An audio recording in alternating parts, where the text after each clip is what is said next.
Airstrikes devastate Ethiopia's Tigray region, while more unmarked graves are discovered in Canada.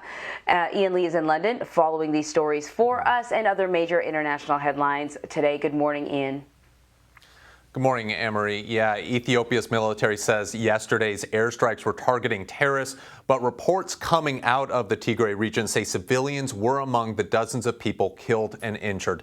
One doctor fears the number of dead could be higher, and children are also reported to be among the victims. The UN is calling on Ethiopia's government to investigate the attack. This is just the latest incident in a conflict that has been raging for about 8 months and has killed thousands and displaced millions. Last November, Ethiopian and Eritrean troops launched an offensive against the Tigray region. There have been allegations of massacres, mass rape, and blocking of humanitarian aid.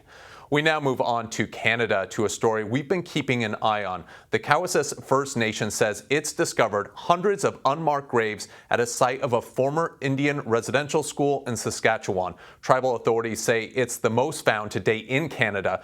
Earlier this month, the Cowessess started using ground-penetrating radar to locate unmarked graves. Some people who went to these schools, which are now closed, believe this is just the tip of the iceberg, that more locations and stories of the atrocities committed at the schools will come out.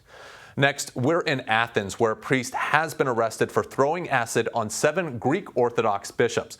Yesterday, the police say that the attack occurred before a disciplinary hearing against the priest. He risked expulsion after being accused of drug trafficking. A guard at the gate who caught the priest also suffered burns.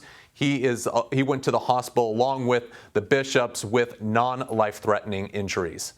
We end today back here in the UK with a new exhibit opening in Windsor Castle. It will commemorate the life and legacy of Queen Elizabeth's late husband, Prince Philip. It'll include all the items gifted to him over decades of official duties and overseas trips. The prince was a leading figure in the British royal family before he died in April at the age of 99. More than 100 items will be on display to mark what would have been his 100th birthday celebrations.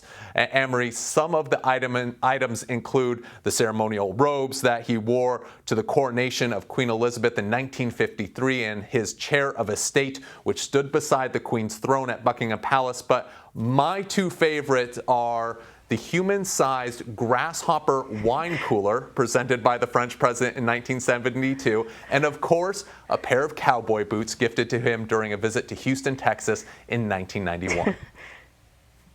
I get the cowboy boots, but I saw the wine cooler, and I 2 questions. Why? And I wonder if he ever used it. Yeah, we'll have to look into that. But yes, why? Like, why a grasshopper? Why a wine cooler? There's so many questions. Totally. I think he was more of a gin drinker anyways. Ian Lee, thank you very much.